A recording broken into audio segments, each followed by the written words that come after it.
Samson, the football star, found himself at the center of one of the most shocking trials in history. But what really happened that fateful night? The truth is more dangerous than you imagine. Get ready to discover secrets that have been hidden from the public. If you were surprised by what you just heard, leave a like and don't forget to subscribe to the channel so you don't miss the next revelations.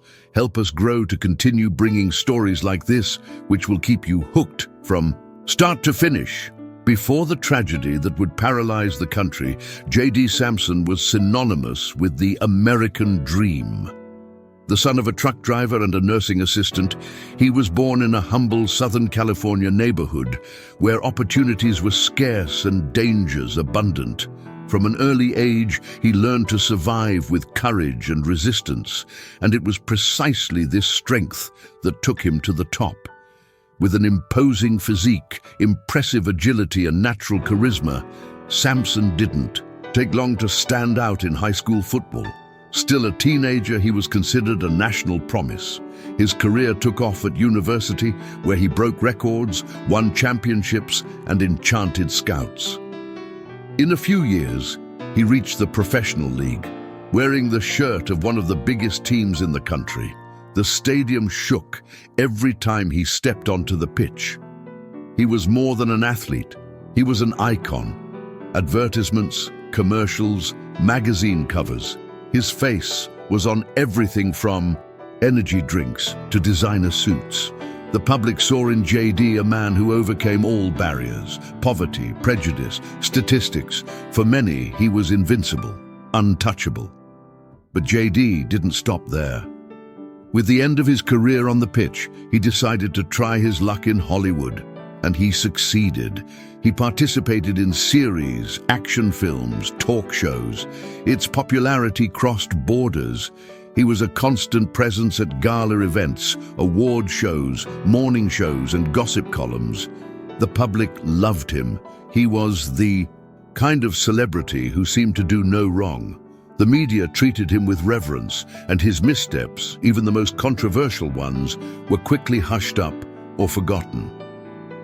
Alongside Noelle Branton, his then wife, they formed a symbolic couple.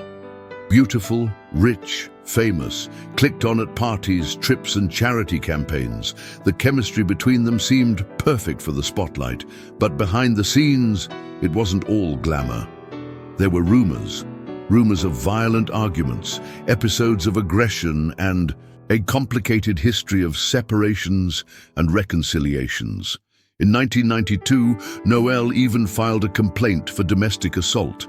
But like many other celebrity episodes, the situation was hushed up. The press minimized it, the fans forgave, and Samson's public image remained intact. At the time, few dared to question the star's integrity. He seemed to have the Midas touch. Everything he touched turned to gold. $1-million contracts, loyal fans, political influence. There were even those who said he might one day run for public office, and maybe he would win. But behind the glow, something was brewing, a dark side, impulsive, explosive. Samson was charismatic, yes, but also temperamental, restless, and increasingly isolated within a world where everyone said yes to everything he wanted. Things started to change after his final divorce from Noelle. He seemed more unstable, surrounded by self-serving people and destructive habits. The national hero no longer shined with the same intensity. He was still famous, of course, but there was something in his eyes, something that unsettled, an unresolved weight, a wounded pride, a silent anger. And then, when everything seemed to stabilize, when the public no longer talked about scandals and saw him as an idol again, the tragedy happened. The name Samson would make headlines again. But this time, it wouldn't be for a touchdown, nor for a new role in an action movie. It would be for something much bigger, much darker, something that would forever change the way the world saw him.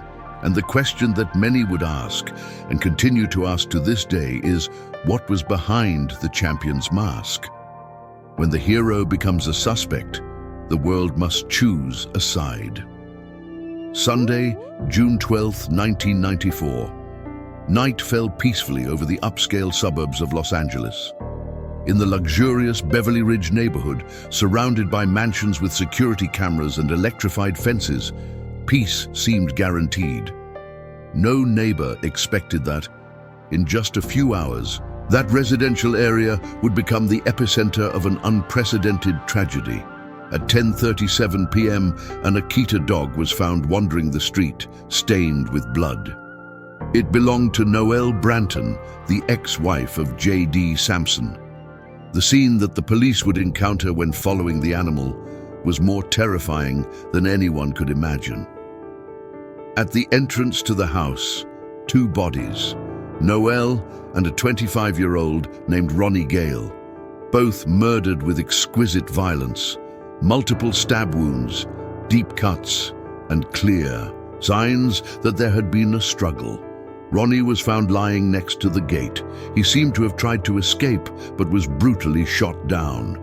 Noelle, on the other hand, was just a few meters from the entrance, with injuries so serious to her face and neck that rescuers hesitated when confirming her identity. The floor was soaked in blood. The neighbors were perplexed. The Beverly Ridge tragedy was not just another crime in Los Angeles. It was something personal and cruel. Police arrived shortly, after 11 p.m. The scene was so violent that the agents in the first vehicle immediately called the homicide division. There were no signs of forced entry or stolen items. It was a direct, targeted, almost intimate attack. The attacker had left behind a trail of bloody footprints, a black leather glove, and a trail of DNA. Detectives knew they were dealing with someone who knew the victims, someone who had motivation, and soon all eyes turned to the same name, J.D. Samson. The relationship between Samson and Noelle had been marked by ups and downs. Although they were officially separated, the two were still in frequent contact because of their children. But according to reports from close friends, the arguments were constant. Jealousy, control, anger. Some neighbors said they had heard screams coming from the house on previous nights. Others reported seeing J.D. hanging around the neighborhood at odd hours. Still, accusing such an influential celebrity was not a simple decision. The police needed evidence, and little by little, it began to emerge. Blood found at the scene was a partial match to J.D. Samson's. The leather glove also contained genetic traces. Additionally, the limousine driver who would take him to the airport that night reported strange behavior. Samson was slow to leave the house, claimed to have hit his head at home, and was acting confused. When he was informally questioned by the police the next day, J.D. appeared cold, gave vague answers, and seemed more concerned with his public image than with his ex-wife's murder. While the media began to pick up on rumors that the star was involved, his lawyers were already mobilizing. The audience, divided, tried to understand what was happening. How could America's greatest hero be suspected of such a brutal crime? There were those who defended Samson tooth and nail, alleging setup, prejudice, and sensationalism. But there were also those who already saw a dark pattern. That dark side that fame and money had hidden for years now seemed exposed to the light of day. Behind the scenes of the investigation, the pieces fell into place with frightening speed. And while the press tried to obtain statements, the prosecutor's office prepared a formal complaint. When detectives knocked on Samson's door with a warrant for his arrest, however, he was no longer there. J.D. was gone. And what came next? It didn't seem real. Sometimes evil lives where you least expect it. But when he escapes, the world stops to watch. June 16, 1994. 4 days after the double homicide in Beverly Ridge, the news across the country was asking the same question. Where is J.D. Samson? The sports and screen star had not presented himself to the police as agreed. Hours before he was officially accused, he disappeared without a trace. What was a tense investigation turned into a logistical nightmare. Helicopters, patrols, federal agents, everyone was on alert. The prosecution had already drawn up the formal indictment for double homicide, and what would be one of the most anticipated trials in history suddenly turned into a manhunt. On the morning of the 17th, the police finally had a clue. A close friend of JD, former player Alvin A.J. Callan, called 911 in tears. "He's in the car with me. He's armed. He doesn't want to live." JD was in a white Ford Bronco, driving slowly along California highways with a pistol pointed at his head. The whole country would watch everything. Live. The broadcast started around 5 p.m. It interrupted news, talk shows, and even decisive NBA games. More than 90 million people watched the chase in real time. It was something never seen before. A national idol slowly escaping along I-405, surrounded by dozens of vehicles. The white Bronco couldn't go faster than 60 km/h. It was like a procession. The city stopped. In bars, houses, and stores, everyone had their eyes glued to the screens. The suspense was palpable. Inside the car, according to AJ, JD was crying uncontrollably. He held photos of his children and his ex-wife. He said his life was over, that the world hated him, that he would rather die than be arrested. The cell phone was the only channel of contact with the police. Psychologists negotiated surrender. Friends tried to convince him. Celebrities called in confidence, asking him not to do anything stupid.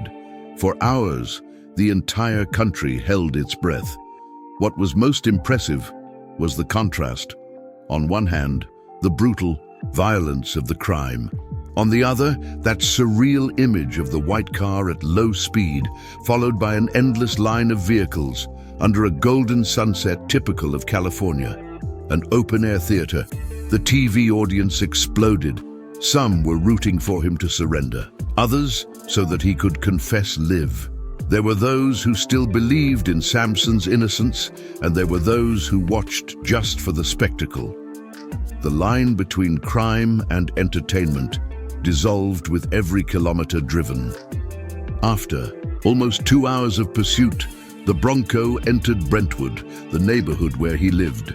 Neighbors started leaving their homes to watch closely. Cameras recorded everything.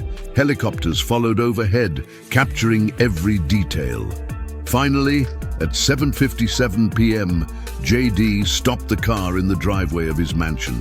The final negotiation took another 20 minutes. He walked out slowly, hands up. He was disoriented, sweaty, still holding family photos. The surrender was broadcast live on national television. The crowd applauded. Some cried, others shouted, "Murderer!" At this point, the world no longer saw JD Samson as a hero. But I also couldn't see him just as a villain. It had transformed into something more complicated, a symbol of decadence, of power, of privilege, and everything that is ambiguous about American justice. The prosecution celebrated, the lawyers got ready. The country, astonished, awaited the next act. And what would come after would be even more unbelievable. January 24th, 1995. Almost 8 months after the brutal murder of Noel Branton and Ronnie Gale, the doors of the Los Angeles courthouse opened to begin the most famous trial in American history. The defendant, J.D. Samson, former football star, actor, and symbol of national pride. What was about to happen wouldn't just be a court case. It would be an unprecedented media event, a live-streamed spectacle with dramatic soundtracks, body language experts, and full-time commentators. The country was divided, the courtroom was packed, and the stage is set. On one side, the prosecution led by Diana Martez, determined to prove that Samson had committed a crime out of jealousy, anger, and a desire for control. On the other, a billion-dollar defense led by legendary criminal lawyer Robert Godman, now renamed in the script as Gordon Fairman. Fairman was a brilliant strategist, known for his theatricality, sharp vocabulary, and ability to manipulate jurors with surgical precision. He didn't just defend a client. He created narratives. and he knew exactly how to twist the chaos in favor of his defendant. Jury selection took weeks. Fairman required jurors who were racially sensitive and influenced by the media. The prosecution wanted technical and impartial profiles. In the end, the defense managed to assemble a favorable group, mostly made up of minorities, many of them from humble origins, people who saw in Samson someone who beat the system. A powerful black man being tried by a justice system that, for decades, persecuted people like them. The defense didn't just want to prove innocence. They wanted to set the court on fire with a social narrative. In the first few days, the trial became a show. The press camped outside. TV channels broadcast each session. JD's entry and exit became events.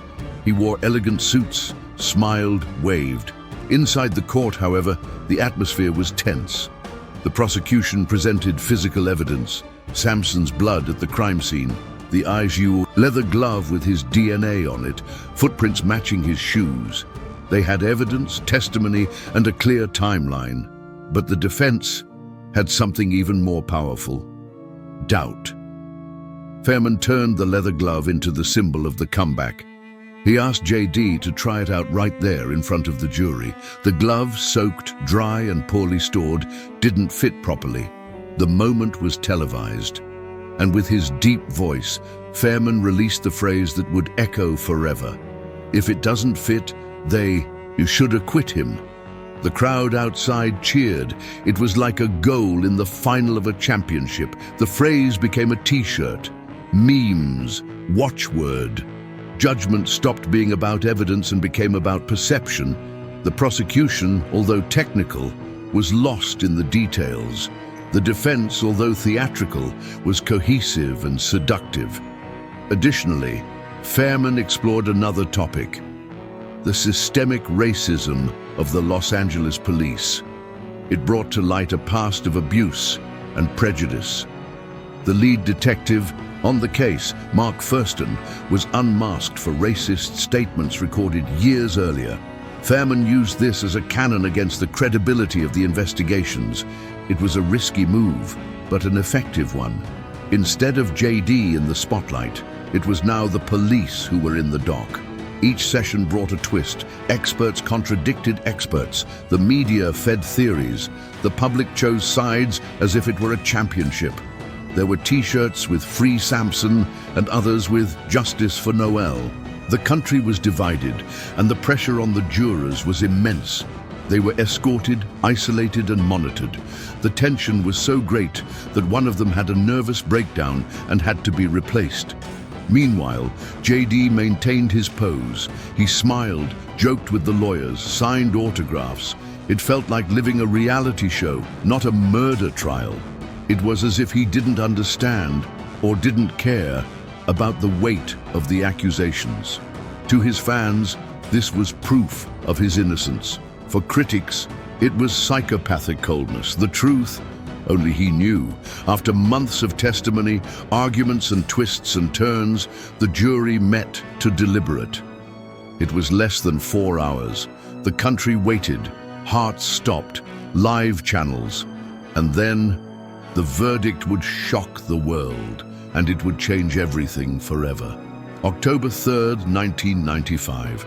After months of tensions, dramatic presentations, and unexpected twists, the court was ready to announce the verdict. What should have been a procedural formality became the culmination of one of the most electrifying trials in United States history. The entire country stopped to watch. The live broadcast once again interrupted regular programming. Judge Lance Williams, with a serious expression, asked for silence in the courtroom. The verdict of J.D. Samson, the former sports star, the icon of American culture, would be announced there. The jurors stood up. The public was in anticipation. For many, the answer seemed obvious. The evidence was clear. The blood at the crime scene, the glove, the testimonies. But there was something more complicated involved: the spectacle. The narrative constructed by the defense with its manipulation tactics had reached the public in a profound way. The systemic racism, the failure of the LAPD, the doubt cast on the evidence, all of it resonated with America on a visceral level, and the media did nothing but fuel this division. The judge asked for the verdict to be read aloud. In the first-degree murder case of Noel Brenton and Ronnie Gale, defendant J.D. Samson is innocent. The room exploded with reactions. The jury, with impenetrable expressions, was escorted out. Outside the court, a crowd formed. Some people were crying with joy, others with disbelief. The cameras captured everything. Samson, who was sitting next to his lawyer, Gordon Fairman, remained motionless for a long moment. His eyes, however, conveyed a sense of triumph. He was free.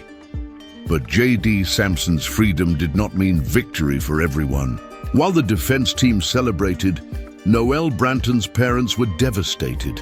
The prosecution, completely devastated, was unable to hide the impact of the decision. In the following days, tempers became even more heated. America, already deeply divided on the issue of race and the effectiveness of justice, now viewed the case in an even more polarized way. J.D.'s fame was no longer the same. In the months after the sentencing, while the media treated him with disconcerting reverence, a shadow fell over the former player. The verdict, although celebrated by its defenders, left a permanent doubt in the air. For many, proving their innocence was more a matter of manipulation of the judicial system than of fact. But to others, J.D. Samson was a wronged hero, someone who had finally been freed from a corrupt system that had persecuted him for being an icon. But what followed after the trial was even more complex. Although Samson was legally free, his name was never the same. The man who was once a symbol of overcoming and success was now remembered for something much darker. Invitations to television programs stopped. Stardom on the silver screen vanished like smoke. He, who had been a cultural icon, was now the stigma of a tragedy that the country would never forget. In Los Angeles, a wave of protests began to grow.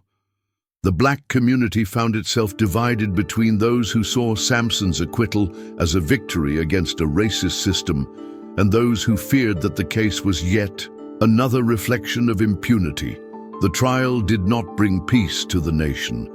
He left her in a state of constant conflict. The tragedy of Noel Branton and Ronnie Gale dragged on to an end without justice. Those two deaths were eclipsed by the image of a famous man who, with his fame, would manage to escape the most serious charges. Even with his acquittal, J.D. Samson was not free from his own guilt. He would carry the shadow of what he had done, or not done, for the rest of his life. But as reality dissipated in a spiral of fame and scandal, the country wondered what had really happened in Beverly Ridge that fateful night. And most importantly, who was behind all this? Because even though Samson was free, the truth was still far from being revealed. After the verdict that shook America, J.D. Samson returned to his mansion in Brentwood. The cameras still followed him. $1 million interviews were offered. Publishers begged for a revealing biography, but he remained silent. His lawyers, now stars as much as he was, limited his access to the press. Officially, the case had been closed, but for many, including those within the Los Angeles police force, the wound remained open. Behind the scenes, the detectives who had investigated the case continued their own searches. There were elements that never reached the court for fear of harming the prosecution or by direct order from superiors. One of these elements involved intercepted telephone calls from J.D. in the days before the crime. In them, the tone was explosive. Samson threatened someone, used violent terms, talked about putting an end to this. The defense was able to suppress this evidence based on legal technicalities, But investigators knew what they had heard. Another point never discussed, the disappearance of a videotape. Security cameras at a neighboring house had captured a figure entering through the side gate of Noel's house on the night of the crime. The image was blurry. The face could not be seen, but the body, the gait, the size, they were identical to Samson's. The recording was mysteriously lost during transport to the center. One of the agents responsible was fired. Another died in a suspicious accident months later. And then there was the testimony that was never heard. An ex-girlfriend of JD, named Karina Luz, approached prosecutors days before jury selection. He claimed to have suffered physical violence from the star during the relationship. She said that he had already threatened to do the same thing to her as he would to Noel. The prosecution feared that using Karina in the trial would open the door for the defense to exploit her emotional instability, and they hid her story. Years later, she would die under unclear circumstances. These lost pieces never reached the public. They never made it to the jury. They were never told on television because the trial did not, in fact, seek the truth. I was looking for a winning narrative, and the defense was the one who controlled this narrative from start to finish. JD Samson, in turn, began to lose control of his own life. Fame became silence. Silence became isolation. Friends disappeared. The contracts are gone. Debts increased. Scandals began to sprout like weeds. Fights in hotels, civil lawsuits for assault, allegations of abuse of power. Then, in 2007, he made headlines again, this time for an armed robbery at a Las Vegas hotel. It felt surreal. But there, justice finally did not hesitate.